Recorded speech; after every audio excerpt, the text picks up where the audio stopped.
చదువుకున్న భాగం చూస్తే యోషువ 1వ అధ్యాయం 9వ వచనం చూస్తే, నీవు నడుచు మార్గమంతటిలో నీ దేవుడైన యెహోవా నీకు తోడైయుండును. ఆరాధనోత్సవాల్లో దేవుని మార్గాలు ఎటువంటివి, ఏ మార్గాలు మనల్ని నడిపించాడు, ఏ మార్గాలు నీ జీవితంలో నా జీవితంలో అనుగ్రహించాడో చూసుకున్నాం. ఒక 5 అంతల ఆశీర్వాదాలు, 5 అంతల మార్గాలు. బలవర్తమానంలో కూడా ఆయన నిన్ను ఎలాంటి మార్గాలు నడిపించాలని కోరుకుంటున్నాడు, మనం ఆ మార్గాలు ఏ విధంగా తప్పించుకుంటున్నాము క్లుప్తంగా ఒక 5 విషయాలు మనం ధ్యానం చేసుకొని యోగ్యంగా బలలో చేయవేద్దాం. ఆయన నిన్ను కూడా ఎలాంటి మార్గాల్లోకి నడిపిస్తున్నాడు. కీర్తనలు 128 1వ వచనం చూస్తే, కీర్తనలు 128 1, యెహోవా యందు భయభక్తులు కలిగి ఆయన త్రోవలయందు నడుచు వారందరూ ధనిలు. ఆయన త్రోవలయందు, ఆయన మార్గాల్లో, ఆయనేమో మనకి 5 అంతల మార్గాలు ఇచ్చాడు. ఏ మార్గాలు? రక్షణ మార్గం, శాంతి మార్గం, జయ మార్గం, మేలు కలిగే మార్గం, పరలోక మార్గం ఇచ్చాడు. ఇది ఆరాధించే మనం, ఈ మార్గాలు నాకు ఇచ్చేవయ్యా అని. ఇప్పుడు దేవుడు అంటున్నాడు కదా, ఆ మార్గాల్లో ఉండండి, ఆ మార్గాలు మీకు ఇచ్చా.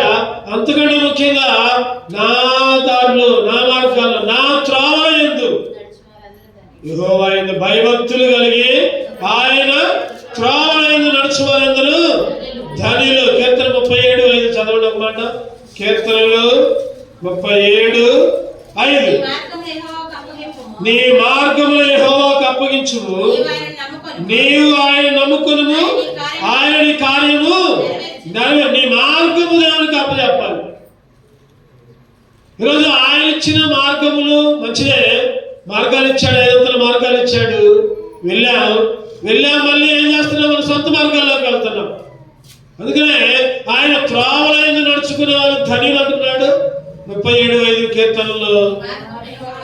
చెప్పండి, మన మార్గాలు ఏం చేయాలంట? దేవునికి అప్పగించాలి, దేవునికి అప్పచెప్పాలి మన మార్గాలన్నీ. 103:7 కూడా ఒక చక్కటి మాట రాయబడుతుంది. కీర్తన, ఆయన మోషేకి తన మార్గంలో తెలియజేశాడు, ఇశ్రాయేలు వంశస్థులకు తన క్రియలను. చాలా మంది అనుకుంటున్నారు కదా, మా దేవుడు అన్ని మంచి మార్గాలే ఇచ్చాడు. మంచిదే. మోషే అంటున్నాడు, నీ మార్గాలను బట్టి మోషేకి తన మార్గాల్ని. ఈరోజు మనం ఏం చేస్తున్నాం? ఆయన మార్గాల్లో వెంబడించట్లా. ఆయన మార్గాల్లో వెంబడించకుండా నాకు అర్జితే బాగు, నాకు ఉద్యోగం వస్తే బాగు, నాకు ఆరోగ్యం వస్తే బాగు. ఈరోజు మనం క్రియలను కోరుకుంటున్నాం, ఆశ్చర్య క్రియలను కోరుకుంటున్నాం, స్వస్థతలు కోరుకుంటున్నాం, లేదా మేలు కోరుకుంటున్నాం. అందుకని ఇశ్రాయేలు జనాంగం రాలిపోయారు మధ్యలో. ఎందుకంటే వాళ్ళు ఏం చేశారంటే దేవుని క్రియలు అక్కడ ఉంది అదే మాట ఏముంది, ఇశ్రాయేలు వంశస్థులకు తన క్రియలను కనపరచరు. వాళ్ళు ఏం కోరుకున్నారంటే వాళ్ళ క్రియలు కావాలి, ఆశ్చర్య కార్యాలు కావాలి, వాళ్ళకి నీళ్లు కావాలి, ఆహారం కావాలి, కొండల దగ్గర మాంసం కావాలి, లేకపోతే ఇంకా రకరకాల ఎన్ని కోరుకున్నారు. ఏది లేకపోయినా గొరిగారు, సరిగారు. ఈరోజు నువ్వు నేను కూడా ఎట్లా ఉన్నామంటే, దేవుడు మాకు అద్భుత క్రియలు చేస్తే బాగు, ఆశ్చర్యకార్యాలు చేస్తే బాగు, ఉన్న పాటున మాకు డబ్బులన్నీ వచ్చినట్టుంటే బాగు. పనికి పోకుండా మాకు డబ్బులు రావాలి, కష్టపడకుండా మాకు మేలు కావాలి. క్రియలు కోరుకుంటున్నారు, స్వస్థత కోరుకుంటున్నారు, ఆరోగ్యాలు కోరుకుంటున్నారు. స్వస్థత కోసం ఏదైనా చేస్తున్నారు. ఇగో అరటికాయ మిందంటే అరటికాయ మింగుతున్నారు, ఇగో ఈ నూనె ప్రార్థన చేసి ఇచ్చిన ఈ నూనె రాసుకుంటున్నారు. హృదయం దూరంగా ఉంది, క్రియలు మాత్రం దగ్గరగా ఉంది.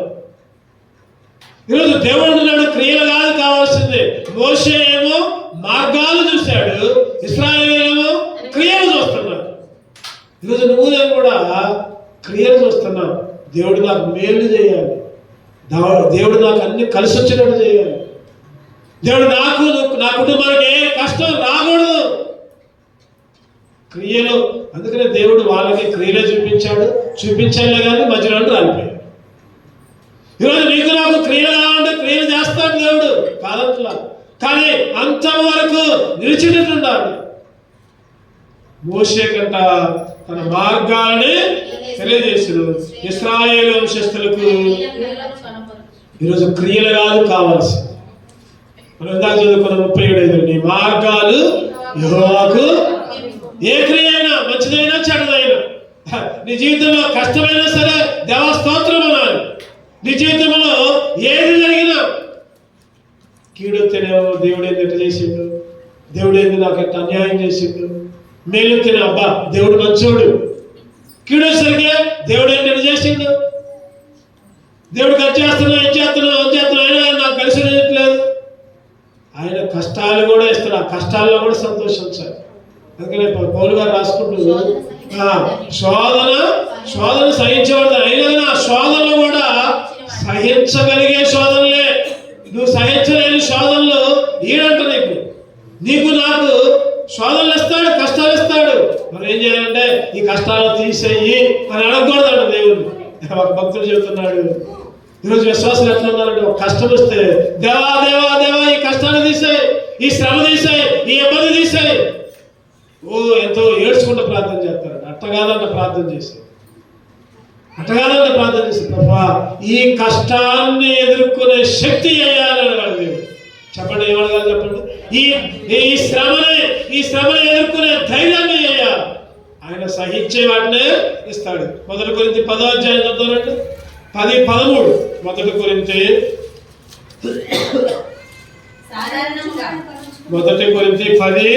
10:13. సాధారణంగా మనుషులకు కలుగు శోధన తప్ప మరి ఏది నీకు సంభవించలేదు.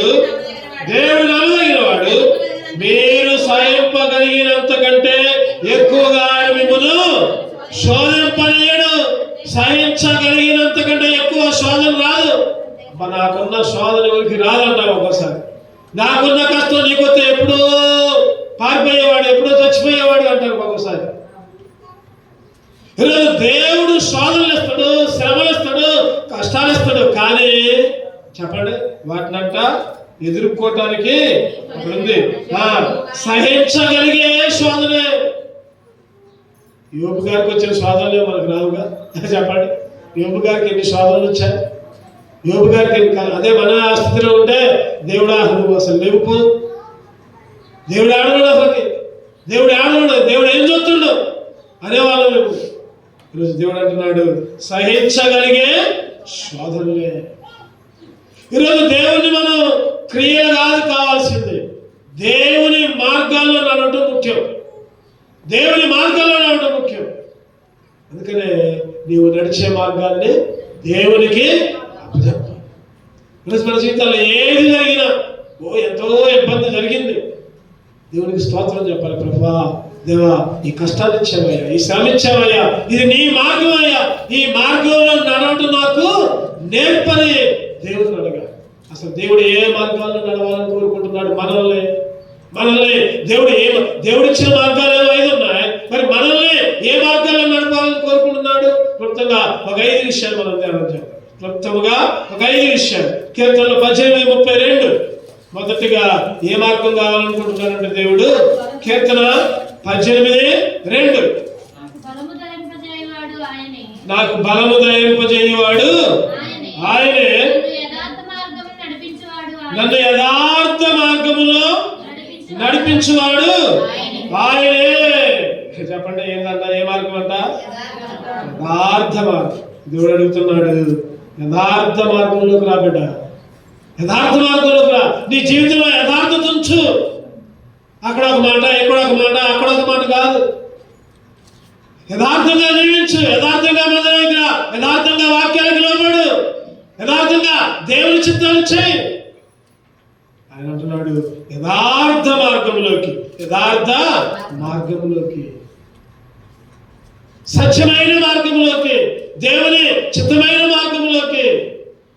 నీ మాట, నీ చూపు, నీ తలంపులు యథార్థంగా ఉండాలి. ఈరోజు మనం యథార్థత కోల్పోతున్నాం. మందిరం పట్ల, సంఘం పట్ల, విశ్వాసం పట్ల యథార్థత కోల్పోయి ఇష్టం వచ్చిన రీతిలో జీవిస్తూ ఉంటున్నాం. అందుకనే సమూయేలు గ్రంథంలో 2 సమూయేలు 22:33 ఒక చక్కటి మాట రాయబడుతుంది. 2 సమూయేలు 22:33 దేవుడు నాకు బలమైన కోటగా ఉన్నాడు, ఆయన తన మార్గమునందు యథార్థవంతులను నడిపించును. యథార్థవంతుల్ని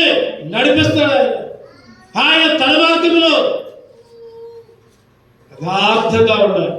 యథార్థం. అందుకనే ఆ 18వ కీర్తన 30 వచ్చిన కూడా ఒక మాట చదువుదాం. 32 పైన 31. దేవుడు యథార్థవంతుడు.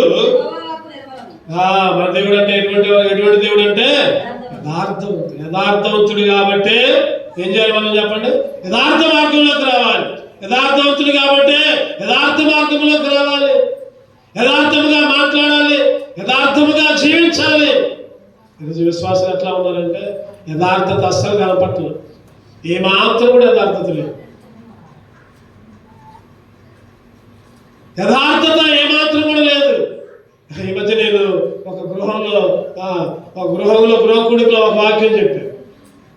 వాక్యం చెబితే దాన్ని ఎట్ట చేశారంటే చివరికి ఏంది మీ ఏగారు ఏంది ఇట్లా చెడ్డ వాక్యాలు చెబుతుండని చెప్పి చెడు గురించి చెబుతుండేదని చెప్పారంట. అసలు నాకు ఏడుపు వచ్చింది. ఏడుపే తక్కువైంది ఆ మాట వేసరికి.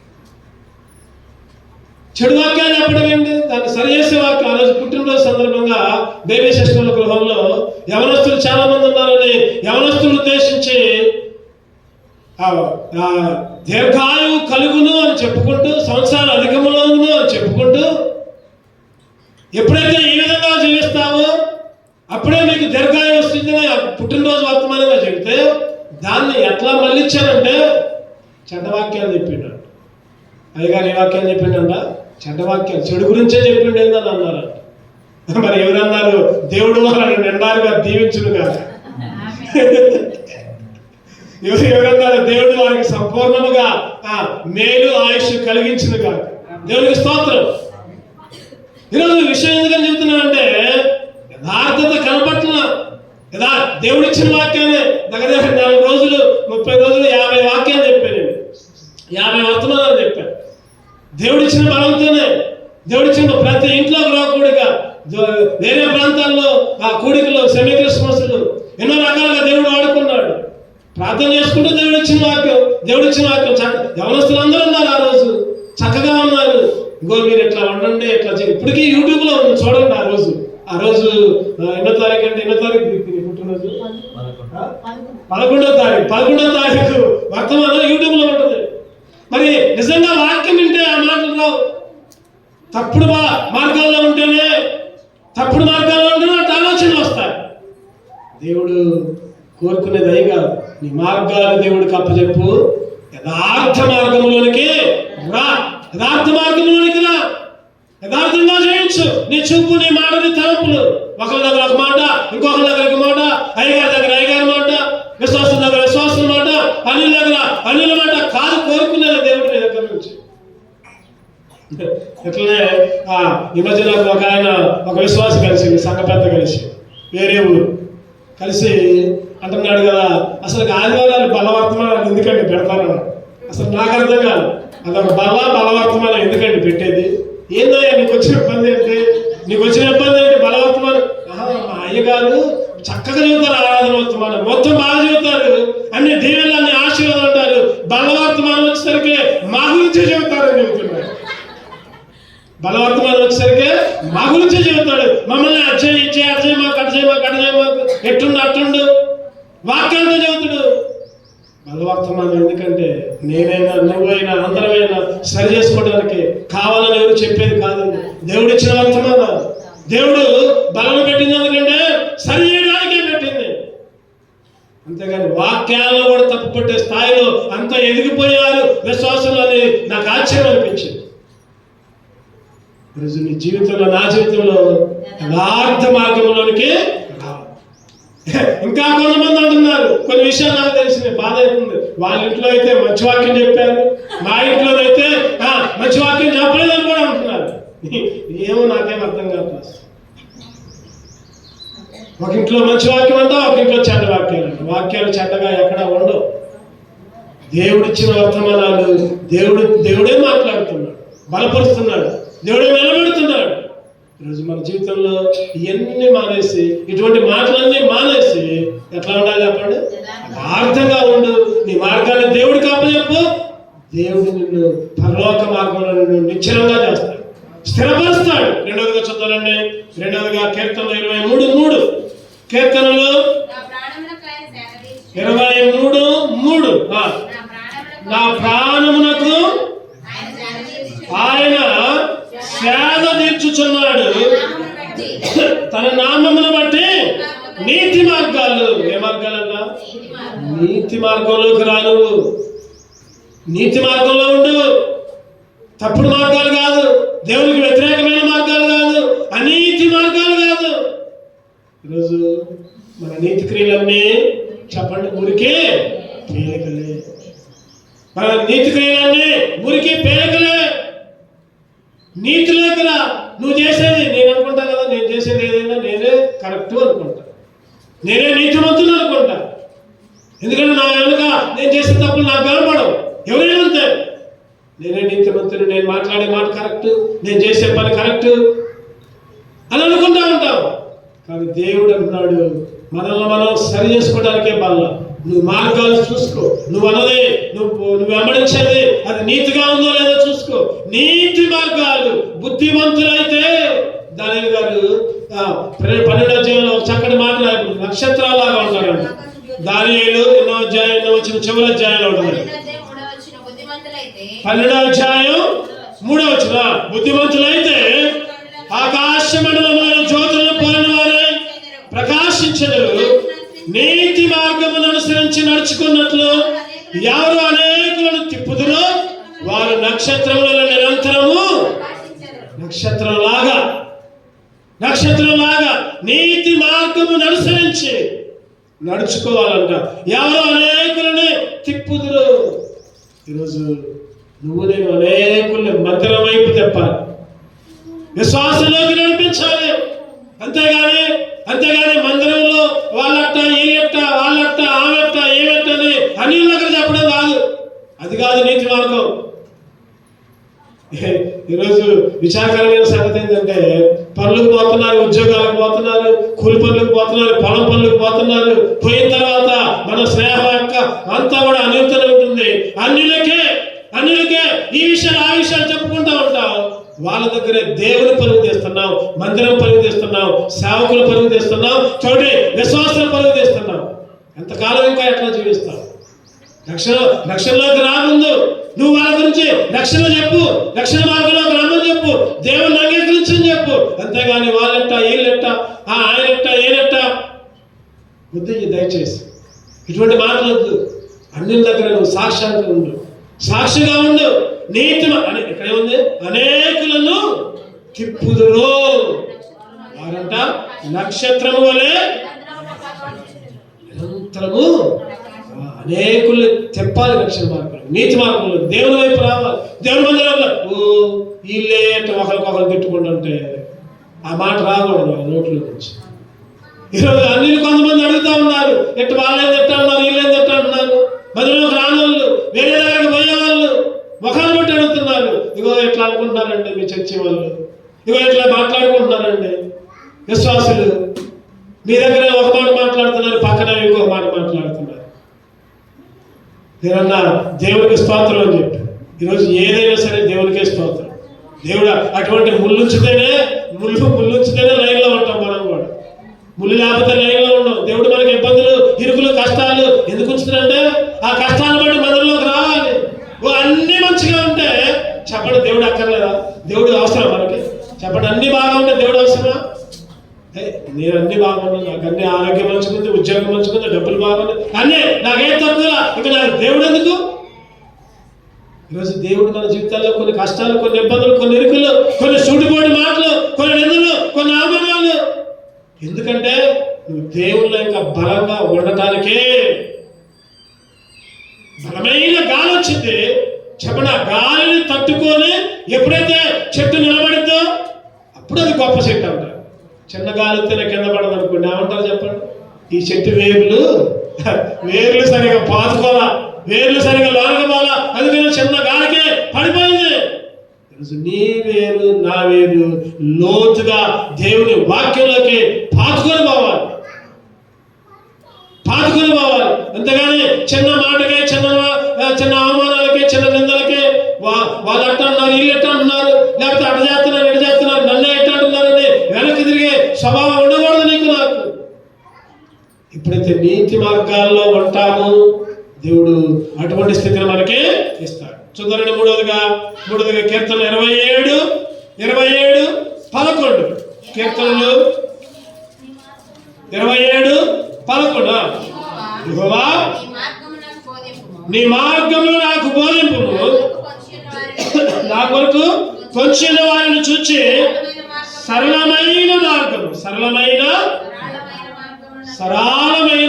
ఒక మాట చెప్పండి, దీన్ని సరి అయిన మార్గం కూడా అనొచ్చు. ఆదికాండం 24:45 ఎవరు ఆయన? ఎవరు? అబ్రహాం యొక్క దాసుడు. ఎవరు ఆయన? పేరేం పేరు?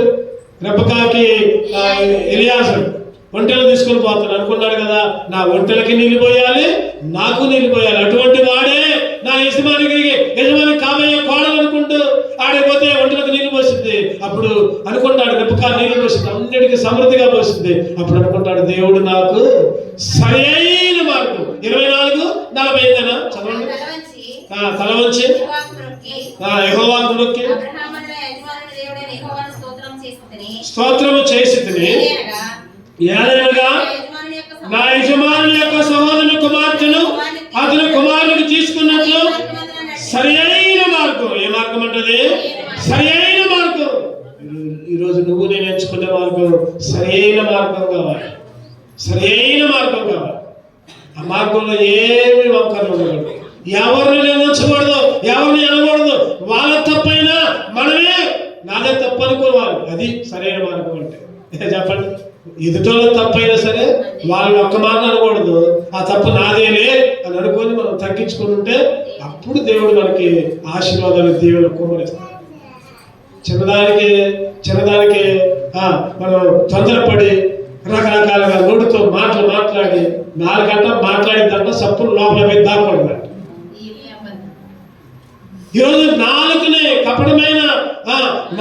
కపటమైన మాటలు లేకుండా జాగ్రత్తగా నాలుకను కాచుకునేవాడు, భద్రపరుచుకునేవాడు ధన్యుడు అని బైబిల్. నీ మాట జాగ్రత్త, నీ చూపు జాగ్రత్త, నీ తలంపులు, ఈ చూపులు తలంపుల కంటే ముఖ్యంగా నీ మాట జాగ్రత్త. సరైన మార్గం. ఏ మార్గం అంటది? అందుకనే దేవుడు అన్నాడు యెషయా రాసుకుంటూ, ఇగో ఇదే తప్పు మార్గంలో పోతుంది, ఇదే సరైన మార్గం, దీనిలోకి రాని దేవుడు ఆ కర్ర పెట్టి లాగుతాడంట. ఒక్కోసారి యెషయా ఎన్నో అధ్యాయం 30 అధ్యాయం చూద్దామండి. యెషయా 30 అధ్యాయం 21 వచ్చింది. మీరు కుడి తట్టైనా ఎడమ తట్టైనా తిరిగిను ఇదే త్రోవ, దీనిలో నడువుడి అని నీ వెనక నుండి ఒక శబ్దం. కుడి తట్టైనా ఎడమ తట్టైనా పోతున్నావు అనుకో, దేవుడు అన్నాడు అది కాదు, అటు కాదు, ఇటు కాదు, అదిగో ఇదే సరైన త్రోవ, అడుగవద్దు. దేవుడు అంట హెచ్చరిస్తాడంట, గద్దిస్తాడంట, ఒక శబ్దాన్ని నీకు వినిపింపజేస్తాడు అంట. సరైన మార్గం. ఏ మార్గం ఇది? సరైన మార్గం. ఒక యవనస్తుడు ఉన్నాడంట, మందిరంలోకి వస్తాడంట. యవనస్తుడు చదువు అయిపోయింది, ఉద్యోగం వచ్చింది. తల్లి ఏమో విశ్వాసి, తండ్రి ఏమో అన్ని జాతి. తండ్రి మందిరానికి రాడు, తల్లి మందిరానికి వచ్చింది, ఉద్యోగం వచ్చింది. దేవుని ఆశీర్వాదంతో దేవుని మందిరంలో పెరిగాడు. తల్లి కొడుకు తప్పకుండా మందిరంలోకి వచ్చేవాళ్ళు.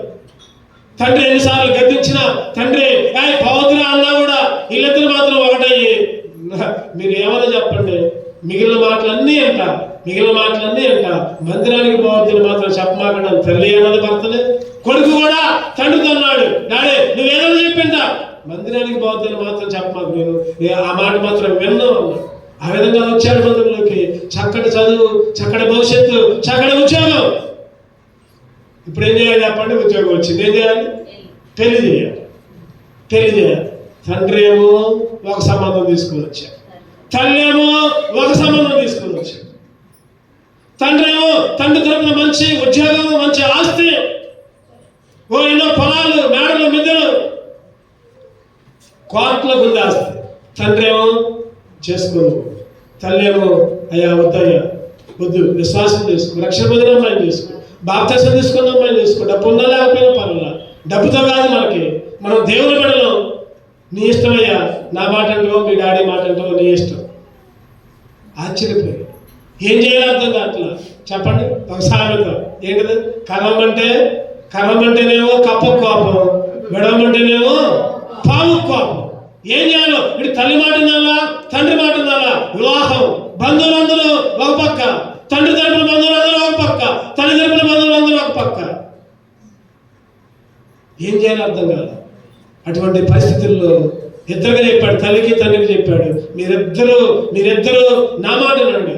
మీ మాట కాదు నేను వినేది, మీరిద్దరూ నా మాట వినండి. నువ్వేమో మంచి అందమైన అమ్మాయిని తెచ్చావు, ఆస్తి కలిగిన అమ్మాయిని తెచ్చావు, ఉన్న అమ్మాయిని తెచ్చావు, మేడలు ఉన్నాయి, మిద్దెలు ఉన్నాయి, అన్నీ ఉన్నాయి, మంచిదే. బంగారం ఉంది, మంచిదే. తల్లితో నువ్వేమో విశ్వాసం అంటున్నావు, మంచిదే. నేను ఒక పని చేస్తా, నేను ఒక వారం రోజులు ప్రార్థన చేసుకుంటా. దేవుడు నాకు ఏది తలంపిస్తే ఆ వివాహమే నేను చేసుకుంటాను. ఈరోజు యవనస్తులు జాగ్రత్తగా ఉండాలి. చదువు విషయంలో కానీ వివాహ విషయంలో కానీ చాలా జాగ్రత్తగా ఉండాలి. దేవుడి మీద ఆధారపడాలి, దేవుడికి అప్పచెప్పుకోవాలి మీ మార్గాలు.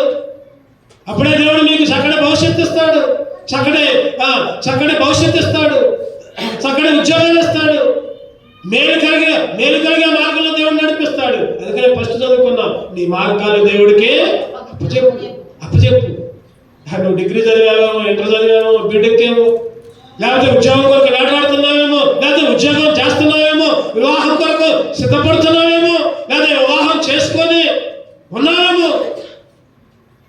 ఎటువంటి పరిస్థితి అయినా సరే నీ మార్గాన్ని చెప్పండి, అందరూ చెప్పండి ఒకసారి. నీ మార్గాన్ని యెహోవాకు యవనస్తులు ఆ మాట చెప్పేసరికి ఇద్దరు నోరు మూసుకున్నారు. తల్లి నోరు మూసుకుంది, తండ్రి నోరు మూసుకుంది. ప్రార్థన చేసుకున్నారంట. రానే వచ్చింది 2026 సంవత్సరం. 2026 సంవత్సరం వాచ్మెన్ సర్వీస్కి వెళ్ళాడు, మందిరానికి వెళ్ళాడు. తల్లి వచ్చింది. ఆ రోజు తండ్రి కూడా ఫస్ట్ తారీఖుగా బాగాలే మందిరానికి తండ్రి కూడా వచ్చారు. ఎదురొచ్చారు. యవనస్తుడు ఒకటే అనుకున్నాడంట, దేవా నాకు చక్కటి వాగ్దానం అయ్యా, నీ వాగ్దానం ఎట్లా ఉంటే అట్లా జరిగింది. నా జీవితంలో, వివాహ జీవితంలో నాకు చక్కటి వాగ్దానం అయ్యా అనేసరికి ఆ రోజు చెప్పిన వాక్యం మొత్తం విశ్వాసకి అవిశ్వాసకి పొత్తు ఎక్కడా? విశ్వాసకి అవిశ్వాసకి పొత్తు లేదు. చెప్పుకుంటూ ఆ వాగ్దానాల గురించి వివరించుకుంటూ ఆ రోజు ప్రసంగం మొత్తం అంతా వచ్చిందంట. అసలు ఆ వ్యవస్థలు ఆశ్చర్యపోయారు. నా కోసమేనా ఈ వాక్యం? ఈరోజు నా కోసమేనా ఈ వాక్యం వచ్చింది? వాగ్దానం కూడా తీసుకున్నాడంట. వాగ్దానం కూడా తీసుకుంటే నీ ముందర నడిచేవాడు యెహోవా మార్గంలో నువ్వు నడు. నీ ముందర నడిచేది యెహోవా. 2026 సంవత్సరం జనవరి 1 తర్వాత వారమే పెద్ద సాక్ష్యం చెప్పాడు. ఇగో నాన్న, నువ్వు చెప్పిన సంబంధం అసలు నేను చేసుకోలేను. దేవుడు నాతో మాట్లాడాడు. ఆమె పేదవాళ్ళైనా, వాళ్ళు ఎటువంటి పరిస్థితుల్లో ఉన్నా, ఉద్యోగాలు లేకపోయినా, చదువు లేకపోయినా, ఇగో నేను ఆ అమ్మాయినే చేసుకుంటాను. ఎందుకంటే ఆ అమ్మాయి రక్షణ పొందింది, బాప్తిస్మం తీసుకుని. తల్లికి చెప్పాడు, అమ్మా చెప్పు, వాళ్ళతో మాట్లాడు. ఈరోజు నువ్వు ఏదేదో ఆశపడి, ఇంకేదో ఆశపడి నీ ఇష్టం వచ్చిన వివాహ మార్గంలో పోతే దేవుడు దాన్ని ఏం చేస్తాడంటే చెడగొడతాడు. దేవుడు చెడగొడతా ఉంటాడు. ఈ లోకంలో నీ చూపు దేవుని వైపే ఉంచు. సాక్ష్యం చెప్పాడు. ఆ సాక్ష్యమే నేను ఇప్పుడు చెప్పాను. 11వ తారీఖు పోయిన ఆదివారం సాక్ష్యం చెప్తే ఆ సాక్ష్యం నేను విని ఆ సాక్ష్యం చెబుతాను. ఆ యవనస్తుడు ఎంత తీర్మానం తీసుకున్నాడంటే చెప్పండి, వాక్యం ద్వారా దేవుడు మాట్లాడతాడు, వాగ్దానాల ద్వారా దేవుడు మాట్లాడతాడు. ఆ వాగ్దానాలు ఎత్తి పట్టుకొని వాగ్దానాల ప్రకారం నువ్వు ఎప్పుడైతే జీవిస్తావో, అందుకనే ఆ ఎలియాజరు అన్నాడు, నాకు సరైన మార్గాన్ని ప్రార్థన చేయి. ప్రభా, నా మార్గం సరైనదిగా ఉంచాయా, నా మార్గం సరైనదిగా ఉంచాయా. దేవుడిని అడుగు, దేవుడు నీకు చక్కటి మార్గాన్ని ఇస్తాడు. 4వదిగా లోక 1:76 లోకస్వార్త ముగించుకున్నాం 5 నిమిషాల్లో. లోకస్వార్త 1:76 చివరిలో 76, 79 కలిసి ఉంటాయి. దాంట్లో చివరి నుంచి మన పాదములను సమాధాన మార్గంలోనికి నడిపించినట్లు. ఏ మార్గం అనేది? సమాధాన మార్గం. దేవుడు నన్ను సమాధాన మార్గంలోకి రా అని అడుగుతున్నాడు. సమాధాన మార్గంలోకి రా, శత్రు మార్గంలో పోమాకు. నీ ఆలోచనలన్నీ సమాధానంగా ఉంచుకో. నీ మీద ఎవరికైతే పగ్గుందో వాళ్ళకి కీడొచ్చినట్టు నువ్వు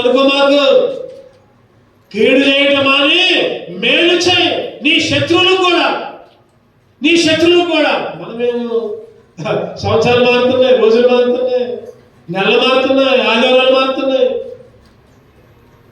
కీడుని వెతికి వెంటాడుతుంది. బైబిల్లోనేమో సమాధానాన్ని వెతికి వెంటాడిన బైబిల్లో ఉంటే మంచి దినములు చూడబోరు వారు. బైబిల్లో ఆ మాట ఉంది కరెక్ట్గా. మేలుకరమైన దినములు చూచువారు. చదవండి రోమీయులకు రాసిన పత్రిక,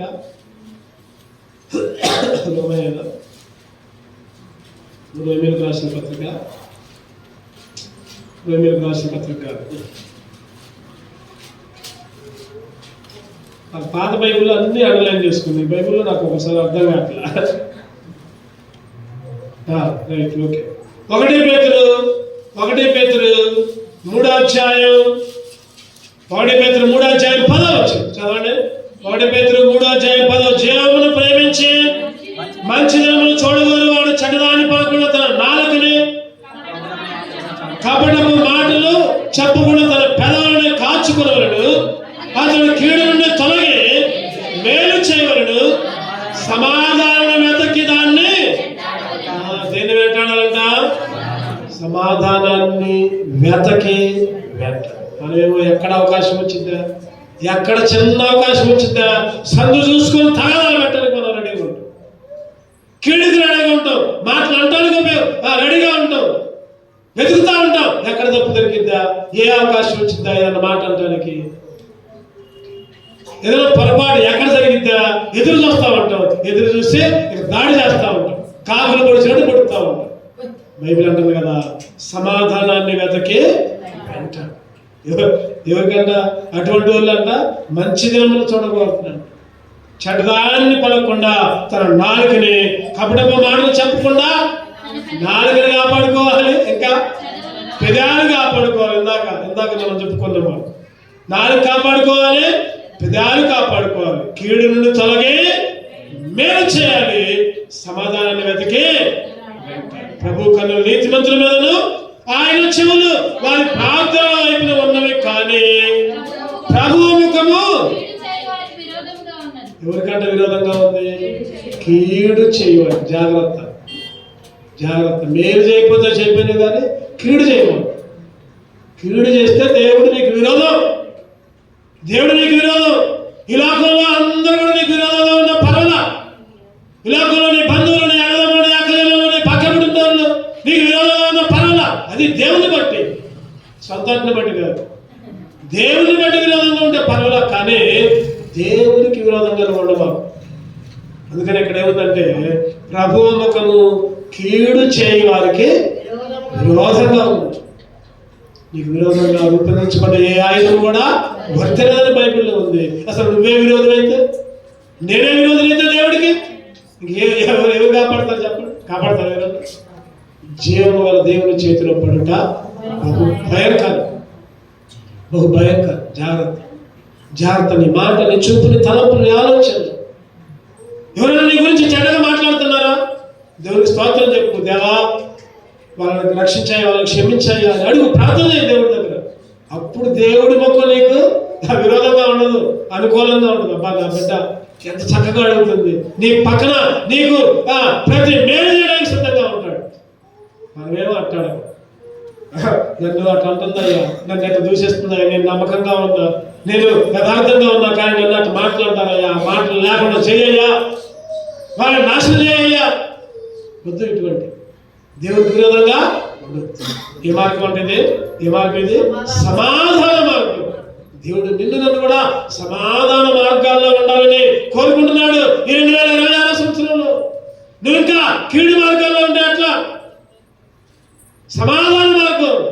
సమాధానపడు. నీ ఇంట్లో నీ అన్నతో, నీ తమ్ముడితో, నీ అక్కతో, నీ చెల్లెలతో, నీ పక్కన ఉండవుతో, నీకు శత్రువులు ఎవరైతే ఉంటారో వాళ్ళ దగ్గర పోయి, నీ అత్తతో, నీ కోడలతో, నీ మామతో, నీ అల్లుడితో సమాధానపడు.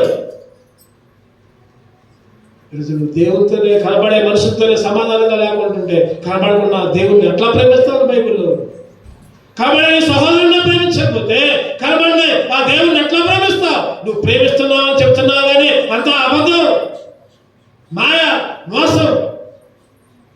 2026 సంవత్సరంలో దేవుడు ఏ మార్గాల్లో నడవాలని కోరుకుంటున్నాడు? సమాధాన మార్గాల్లో కోరుకోవాలని, ఉండాలని కోరుకుంటున్నాడు. ఫిలిప్పి 4:7 కూడా చక్కటి మాట ఉంటుంది, చదువుకుందాం.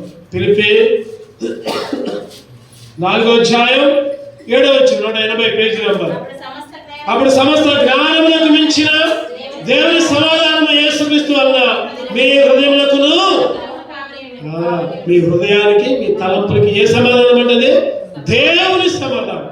ఎవరి సమాధానం? సైతాను సమాధానం కాదు. సైతాను సమాధానం ఏంటంటే నీతో మంచిగా మాట్లాడితే నువ్వు మాట్లాడవచ్చు, అది సైతాను చెప్పే సమాధానం. దేవుని సమాధానం అట్లాగా. దేవుని సమాధానం మీ హృదయానికి, మీ తలంపులకి కావలించుకు భద్రత, కాపుదల. ఇశ్రాయేలు కాపాడాడు, కొనుక్కుడు నిద్రపోడు అంటే నువ్వు సమాధానంగా ఉంటే ఆయన సమాధానమే నీకు కాపలా ఉంటుంది. చివరిగా ఇంకొక మాట చూసుకొని ముగించుకున్నాం. 119వ కీర్తన 119:3 కీర్తనలు 119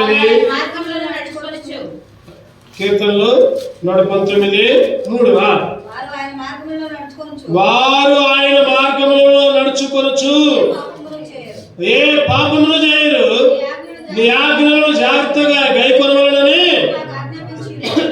వారు ఆయన మార్గములలో నడుచుకొనుచు. ఏంటి ఆయన మార్గాలు? 77వ కీర్తన 13 కీర్తన 77 ఏంటి ఆయన మార్గాలు?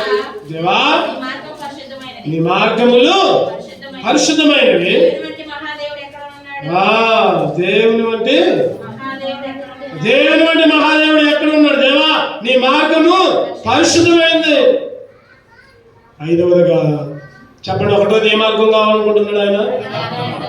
యథార్థ మార్గం. 2వది నీతి మార్గం. 3వది సరైన మార్గం. 4వది సమాధాన మార్గం. 5వది పరిశుద్ధ మార్గం. పరిశుద్ధ, ఏ పాపం లేకుండా, ఏ డాగు లేకుండా, ఏ మచ్చ లేకుండా, ఏ చిన్న మచ్చ కూడా ఎన్నోసార్లు చెప్తున్నాను. ఈ మధ్య ఒక అయ్యగారు ఏం చేశారంటే, ఒక 10 మంది సేవకులకి తెల్ల సొక్కా పెట్టాలని అనుకున్నాడు. జగిపేటలో ఒక అయ్యగారు. నేను కూడా పోయా, నన్ను కూడా తీసుకొని పోయాడు. పలానా వాళ్ళకి తెల్ల షర్ట్ ఇద్దాం మనం అని నేను కూడా పోతే చూసాం, షాప్లో చూసాం. మంచి బిట్టు దగ్గర 15 షర్ట్లు అయితే అంట. అయ్యగారు మొత్తం చూసి ఏముందంటే, ఒక దగ్గర ఏమైందంటే చిన్న చుక్కబడ్డ, మొత్తం క్లాత్ మొత్తం బాగుంది, చిన్న రంధ్రం లాగబడ. అలాగే తీసుకోలేక వద్దు అక్కడ కట్ చేసుకొని మిగిలింది ఆడుకోవచ్చుగా. వద్దు, ఆ చిలుకు దానికి కూడా పాకిద్ది, వద్దు. ఆయన కూడా, యజమాని కూడా, షాప్ యజమాని కూడా వద్దులేండి, ఇది మీకు బాగోదులేండి, ఇది దీంట్లో రంధ్రం ఉంది, మేము వాపస్ ఇస్తాం, దీన్ని ఇచ్చి ఇంకోటి తీసుకో అంటే. నేను ఎందుకు చెప్తున్నానంటే ఈ మాట, నువ్వు ఎంత పరిశుద్ధంగా ఉండు, ఎంత పవిత్రంగా జీవించు, ఒక చిన్న డాగు, చిన్న తప్పు నిన్ను మొత్తాన్ని కూడా పాడు చేసిద్దారు. నీ ఆత్మీయ జీవితాన్ని కూడా మొత్తం పాడు చేసిద్దారు. ఎంతో పెద్ద సాంబార్ పెడుతున్నావు వంటకాలలో, అంతలోకే ఒక బల్లి దాంట్లో పడింది, పనికొచ్చింది ఆ సాంబార్ ఏమన్నా? అస్సలు పనికి. ఈరోజు నువ్వు నేను కూడా అంతే. మనం ఎంత పవిత్రంగా ఉన్నా, ఎంత పరిశుద్ధంగా ఉన్నా, ఏ చిన్న తప్పైనా, ఏ చిన్న డాగైనా, ఏ లోపమైనా ఉంటే దేవునికి నువ్వు నేను పనికిరావు. కులిపోయిన వంకాయల్ని, కులిపోయిన దోసకాయల్ని, కులిపోయిన మామిడికాయల్ని మనం ఏ విధంగా ఇది పనికిరాదని పక్కన పెడతాము. దేవుడు కూడా నన్ను కూడా పక్కన పెట్టే రోజు వచ్చింది, జాగ్రత్త.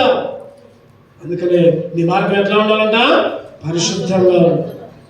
అలాగే ఇశ్రాయేలు రాజులందరూ కూడా పాప మార్గంలో పోయారు, అపవిత్ర మార్గాల్లో పోయారు. రాజులు 15వ అధ్యాయం, 1 రాజులు 15:3 ముగించుకున్నాం. వాక్యం చూసుకొని 1 రాజులు 15వ అధ్యాయం 3వ అతడు తన తండ్రి పూర్వము అనుసరించిన పాప మార్గములన్నిటిలో ఈరోజు నువ్వు కూడా పాప మార్గాలు పక్కన పెట్టాలి. ఏ మార్గాలు ఉంచుకోవాలి? పరిశుద్ధ మార్గాలు. ఆరాధన చెప్పుకున్నాం. నిర్దోష మార్గాలు 101:6 వచ్చిన ప్రకారం, కీర్తన 101:6, నిర్దోష మార్గాలు, పరిశుద్ధ మార్గాలు. దేవుడు అడుగు, సరి చేసుకో. ప్రభువా నేను ఇప్పుడు దాకా ఈ మార్గాల్లో నడుస్తున్నానయ్యా. నా జీవితంలో ఈ 5 అంతర మార్గాలు దయచి, వీటికి లోబడి దయచి. 2 కళ్ళు మూసుకుందాం, మోకరిద్దాం. ఒక్క క్షణం మనమే సరి చేసుకుందాం. ఒక్క క్షణం మోకరిద్దాం. అడిగి చూడద్దు. నీ మార్గాలు ఎట్లా ఉన్నాయి? యథార్థ మార్గాలు ఉన్నాయా? ఉంటే సంతోషమే, లేకపోతే యథార్థత ఉంచుకొని జీవితంలో అక్కడ ఎక్కడ పడితే అక్కడ నీ సాక్ష్యం ఎట్లా ఉంది? ఒక దగ్గర ఒక మాట. ఇంకా నువ్వు ఏ యథార్థవంతుడి? ఏ యథార్థత నీలో ఉంది? నీతి మార్గాలు దేవుడు కోరుకునేది. నీతి మార్గాలు, ఆయన నీతిమంతుడు. నీతి మార్గాల్లో ఉండాలని కోరుకుంటున్నాడు. సరి అయిన మార్గాలు. దేవా, సరైన మార్గాన్ని, నా మార్గాన్ని నీకు అప్పచెప్పుకున్నాడు చేయను ఆయన. ప్రభా, నా మార్గాలన్నీ నీ చిత్తం ఆయన. సమాధాన మార్గం అస్సలు లేదు ఆయన నా జీవితంలో. సమాధానం అస్సలు లేదు ఆయన. ఇంకా శత్రుత్వం కానీ పలానాల దగ్గర శత్రుత్వంగానే ఉంటున్నాను ఆయన. వాళ్ళు కనపడిన కూడా మాట్లాడట్లా, ప్రైజ్ రాని కూడా చెప్పట్లా. తలంచుకొని పక్కకి పోతాను నేను. అయ్యా, సమాధాన మార్గాలను వెంబడించేటట్టు చేయను ఆయన. నీ పరిశుద్ధ మార్గంలో నడిపించు. నిర్దోషమైన మార్గంలో సరి చేసుకునే కృపి అయ్యా. హెచ్చరించారు. ఈ హెచ్చరికలు నా జీవితంలో లోబడి సరి చేసుకొని యోగ్యంగా నిబంధన చేయవేసే కృప అయ్యా. అడగండి దేవుని, అడుగుదాం, అందరం కలిసి అడుగుదాం.